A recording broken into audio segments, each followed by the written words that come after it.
In December 2016, a suicide bomber killed at least 25 people at a Coptic Orthodox church in Egypt. This was one of the deadliest attacks to ever target Coptic Christians, a religious minority accounting for roughly 10% of Egypt's population. Copts and other Christian sects have long faced violence and discrimination in Egypt and other parts of the Middle East, where Islam is the dominant religion. So we wanted to know, what is life like for Christians in the Middle East? Well, as of 2011, there were as many as 16 million Christians living in the Middle East. Christian communities can be found in every Middle Eastern country, but by far the largest are in Egypt, Syria, and Lebanon, which tend to be more tolerant of Christianity than, say, Iran or Saudi Arabia. But these stats are likely outdated already, as the Middle East's Christian population is rapidly declining. This is in part a result of Islamic extremist groups like ISIS and Al-Qaeda, which have for decades directly targeted Christians. Such groups adhere to a strict interpretation of Sharia law that looks down upon non-Sunni people of the book, specifically Christians. Perhaps the best example of this was the Islamic State's invasion of Mosul, an Iraqi city that was once home to tens of thousands of Christians. As ISIS fighters seized the city and surrounding areas in 2014, they cut off the water supply to Christian communities and reportedly tagged Christian homes with N for Nazarene, a slur. Facing a choice between close to unlivable conditions, forced conversions, or death, many Christians fled 50 miles to the Iraqi Kurdish city of Erbil, where they faced discrimination in finding a job and obtaining public services. Just 1 month after their takeover, ISIS announced that Mosul was Christian-free. Also problematic for Middle Eastern Christians was the Arab Spring. Not only did the movement propel many Muslim leaders into power, but it gave rise to anti-government. You're looking at here the first video, the aftermath from inside the church when the explosion happened. We want to warn you, this may be difficult to watch.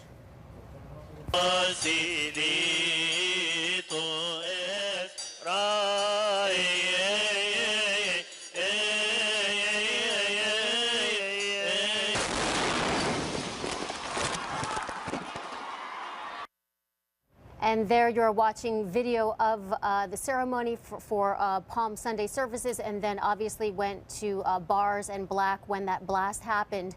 Security officers are digging through the debris right now. It may be a little difficult to make out what you're seeing here, but concrete, wood, paper, it's all part of what's left behind after the bombing. CNN senior international correspondent and former Cairo bureau chief Ben Wiedemann is live near the Turkish-Syrian border. Ben, what are you learning? Yeah, Alison, we understand that this church, the Mar Girgis or St. George Church, was packed with more than 2,000 worshipers when a bomb went off, according to some reports, in the very front row of the church. So far, the death toll, 21, more than 50 injured, according to Egyptian state television. However, it's expected that that death toll will rise. And of course, this is not the first such attack on Christians. Back in December, there was an attack on a cathedral in Cairo that left more than 25 people dead.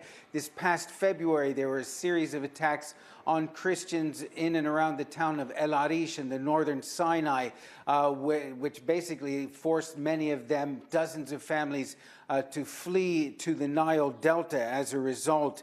Now, there's been rising tensions between the Christian community and Muslims within the country itself.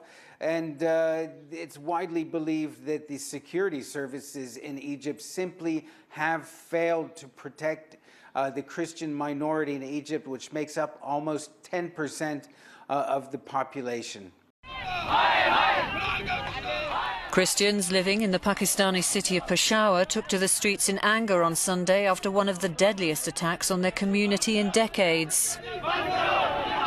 At least 78 people were killed and over 130 wounded after 2 suicide bombers blew themselves up outside an Anglican church in the city. The protesters directed their anger at the police, complaining of the lack of security at the church. The bombers had timed their explosives to go off as worshippers were attending Sunday Mass. The dead and injured were rushed to the local hospital. At least half of the victims were women and children.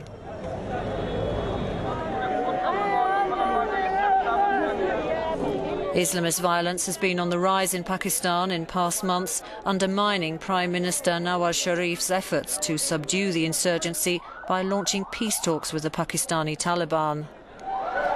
A Taliban-linked militant group, the TTP Jundullah, has claimed responsibility. And this is it. Even by ISIS's murderous standards, a new video the militants have just released is indeed horrific. It is a video that purports to show the beheadings of 21 Egyptian Coptic Christians. Almost as disturbing, this one purports to come not from Syria or Iraq, but from a new location, Libya. CNN correspondent Ian Lee, gathering information on the latest chilling developments, joins us now live from Cairo. Yet another depraved video, difficult to watch. The victims said to be Coptic Christians from Egypt. What have you been able to find out there, Ian? Well, Michael, looking at this video, it's a 5-minute video. It marches these men out onto the beach. The title of the video is "A Message Signed with Blood to the Nation of the Cross," targeting the Coptic Christians here in Egypt. They were also talking about their brethren in Sinai as well. What this video does show, though, it shows that ISIS has firmly established itself in Libya. We had the attack in Tripoli at the Corinthia Hotel recently, and now we have this video. And this video is quite gruesome. Unlike other previous ISIS videos, this one does not cut away. It shows the beheadings, the message, an international message from the ISIS militant in the video. He is speaking in English. He is not speaking in Arabic. This is not, Coptic Christians have been captured in Libya before, but this is just showing how ISIS is expanding its territorial presence. It is consolidating the land area that it has. It definitely is sending a message to Egypt here, where the Egyptian president Abdel Fattah al-Sisi has announced that he's going to meet with his National Security Council to devise a plan to talk to them about Egypt's next step forward. But mind you, Libya is right on Europe's doorstep. That message in English also one for Europe. The militant in the message also talks about taking their fight to Rome. So a very, very worrying video, Michael. And now Britain taking a huge step to fight its growing threat of terrorism. Prime Minister David Cameron announcing that Britain will now seize the passports of any young person at risk of traveling to join ISIS.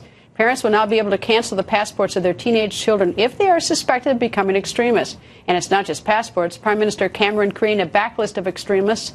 And that blacklist includes banning extremists from working with children. Hundreds of British citizens, including young people, are believed to have traveled to the Middle East to join this vicious terror group. And this is absolutely frightening. ISIS is spreading wider and wider. And tonight, a brand new sickening and barbaric video released by ISIS appearing to show a Christian being beheaded in the nation of Libya. Fox News Chief Intelligence Correspondent Catherine Herridge is here. Catherine. Well, Greta, this tape is 4 minutes in length, and it's being reviewed by members of the U.S. intelligence community. At this point, there's nothing to doubt its authenticity. And what you see in the video is very heavy ISIS propaganda, and then the execution of a man who's identified as a Christian of South Sudan. And the executioner says it's in retaliation for the mistreatment of Muslims in the South. But really, there's no independent evidence that that's the case. It seems just to be a pretext to do the execution. All right. What appears to be new to me in this, and you correct me if I'm wrong, is that this is in Libya, or purports Correct. to be in Libya. Mm-hmm. That's different. That shows, an expansion. Mm-hmm. Libya has really become like a satellite office for ISIS in Iraq and Syria. Operatives from Iraq and Syria have moved into Libya. They've established training camps. And this new propaganda coming out of Libya shows that they're really operating, at their will. They have a lot of freedom. They've set up training camps. It's really a safe haven, and now a place where they can make this propaganda, because I would add that to do this kind of production, you need to have a stationary facility that doesn't have a lot of sand or sort of dirt in the environment, because the machines do not operate well in that kind of environment. The last couple beheadings is that they've... This is ISIS doing in Libya what we've seen them do in Syria and in Iraq, which is take advantage of a volatile, chaotic situation where the government government has essentially collapsed, and then instill their own brand of vicious radical Islam. This 39-minute video that they've put out now is all about telling Christians how they can live or die under ISIS. What they're saying is you can convert to Islam, you can pay a non-Muslim tax, or you can be killed like these Ethiopian Christians. We don't have confirmation that these Ethiopian Christians, ISIS claims they are. But there are multiple layers to this ISIS message here. They behead a group of 15 of these Christians on the beach in the north of Libya, on the Mediterranean Sea. The other group of 15 are executed by gunshot right on the southern borders of Libya, hundreds of miles away. What ISIS is trying to do here is create the impression that they are spread out across the whole of Libya, that they have control there. They've used the same media organization that ISIS in Iraq and Syria uses, trying to imply that they are spread and getting stronger all across the Middle East. And we're almost out of time. You've brought some footage, and I want to warn our viewers, it is disturbing. So if you have a queasy stomach, come back in 5 minutes. We only have about a minute left. Tell me what you've brought now and why this disturbing footage is interesting to us. It's a very hard video to look at. I think we blurred some of it out. Yes, it's documenting slaughtering of a young male, and the reason... In which country?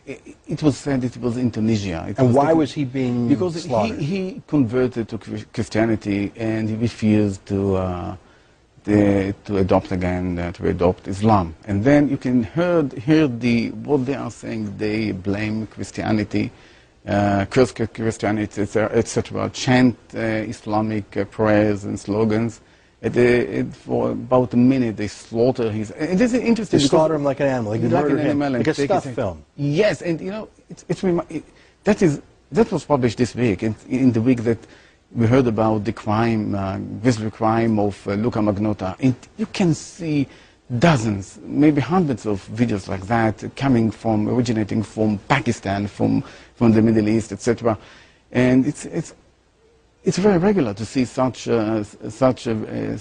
videos, and you know that brings us to understanding where comes this radical Islam, and it may affect also other countries. You know, that's a great point. Our whole country was shocked by Luka Magnotta and his film, and not just our country, but France and Germany also.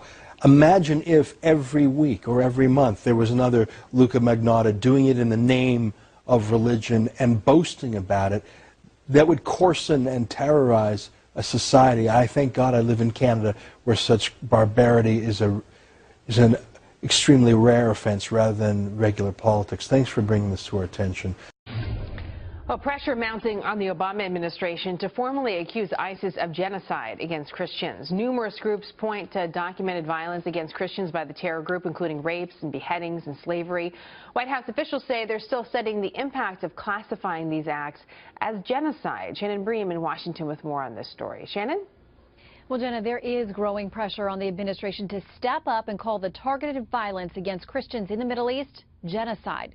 You'll remember these images that purport to show 30 Ethiopian Christian men marched onto a beach and then slaughtered by ISIS for refusing to renounce their faith. There are also scores of reports of Christian women being raped and or sold into slavery, Christian churches demolished, and more. Secretary of State John Kerry faced tough questioning on Capitol Hill days ago when pressed on why the administration won't call this genocide. Congressman, it does require a lot of fact gathering. I mean, you have to get the facts from the ground, more than just anecdotal. Mr. Secretary, the whole world knows that Christians are being slaughtered in the Middle East. It's clear. It's time for America to act, and the excuse that we've got to study it, we've got to ask the lawyers what the wording is this really preference or not, it's unacceptable.